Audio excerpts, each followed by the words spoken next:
আমাদের সকলের নিয়ত যদি ভালো থাকে অবশ্যই আমরা ভালো কিছু করতে সক্ষম হব। আমরা রাজনীতি করি, রাজনীতি কার জন্য করি? রাজনীতি মানুষের জন্য করি, রাজনীতি দেশের জন্য আমরা রাজনীতি করি। দেখুন, সারা পৃথিবীতে একটি একটি একটি বিষয় গ্রহণযোগ্য আছে, একটি বিষয় কি, সেটি গণতন্ত্র। দুঃখজনক ভাবে হলো বাংলাদেশে গণতন্ত্র চলার পথে বহু সময় বাধাগ্রস্ত হয়েছে। এই গণতন্ত্র যে গণতন্ত্র চলার পথটি বিভিন্নভাবে বাধাগ্রস্ত হয়েছে।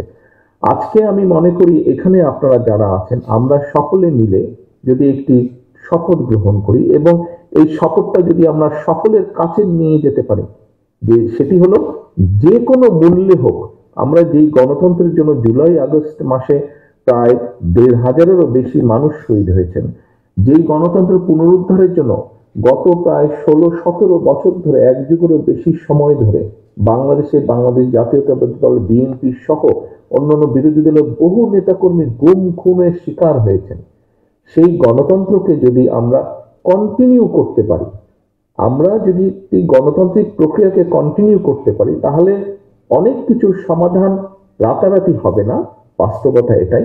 তবে পর্যায়ক্রমিকভাবে আমরা সমাধান অনেক কিছু করতে পারবো।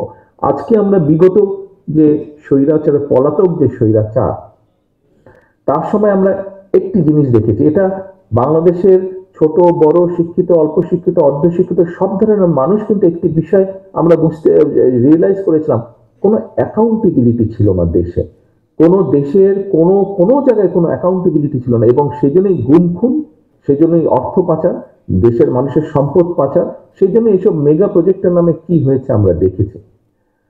প্রিয় উপস্থিতিবৃন্দ, আমি মনে করি দেশে যদি গণতন্ত্র থাকে, যে কোনো মূল্যে যদি আমরা গণতন্ত্রকে রাখতে পারি, তাহলে অ্যাকাউন্টেবিলিটি তৈরি হবে। অ্যাকাউন্টেবিলিটি অর্থাৎ জবাবদিহিতা তৈরি করতে হবে, এবং আমাদেরকে সেই জবাবদিহিতা তৈরি করতে হবে। সরকারকে, যারা নির্বাচিত হিসাবে সরকারের দায়িত্ব থাকবে, তাদেরকে আমাদের এমন একটা পর্যায়ে নিয়ে যেতে হবে তারা যাতে জনগণকে ভয় পায়, যাতে তাদের মাথার মধ্যে থাকে যে হ্যাঁ, কাল বাদে পরশু আমাকে জনগণের সামনে যেতে হবে, জবাব দিতে হবে জনগণকে। তখনই কিন্তু জিনিসগুলো আস্তে আস্তে সঠিক পথে চলা শুরু করবে। আপনাদেরকে সজাগ থাকতে হবে, আপনাদেরকে অত্যন্ত সতর্ক থাকতে হবে। সামনে আমি বারে বারে বলেছি, গত ৩ মাস ধরে বলছি, স্বৈরাচার পালিয়ে গিয়েছে, কথা ঠিক, স্বৈরাচার পালিয়ে যাবার পরে মাথাটা গিয়েছে, লেজ কিন্তু রয়ে গিয়েছে, এবং লেজগুলা কিন্তু বদমাশি শুরু করেছে। কারণ কম বেশি সবকিছু মিলিয়ে মানুষ এতটুকু বিশ্বাস করেছে বিএনপির কাছে গণতন্ত্র, বাক ব্যক্তির স্বাধীনতা, এগুলো নিরাপদ বিএনপির কাছে। সেজন্যই কিন্তু বিএনপি সরকার পরিচালনা করলে হয়তো অনেক কিছু করতে পারবে না, কিন্তু কিছুটা হলো বেটার কিছু করতে পারবে বিএনপি। এইটুক বিশ্বাস মানুষের মধ্যে আছে বলেই কিন্তু মানুষ বিএনপির দিকে তাকিয়ে আছে। একটি কথা মনে রাখবেন, আপনাদের দিকে দেশ তাকিয়ে আছে, আপনাদের দিকে দেশের মানুষ তাকিয়ে আছে। কাজেই নিজেকে সেভাবে প্রস্তুত করতে হবে, মানুষের প্রত্যাশা অনুযায়ী নিজেকে প্রস্তুত করতে হবে, মানুষের চাওয়া অনুযায়ী নিজেকে তৈরি করতে হবে। আমাদেরকে যে কোনো মূল্যে গণতন্ত্রের পক্ষে দাঁড়াতে হবে, আমাদের প্রতিজ্ঞা নিতে হবে যে গণতন্ত্রটাকে আমাদেরকে চালু রাখতে হবে।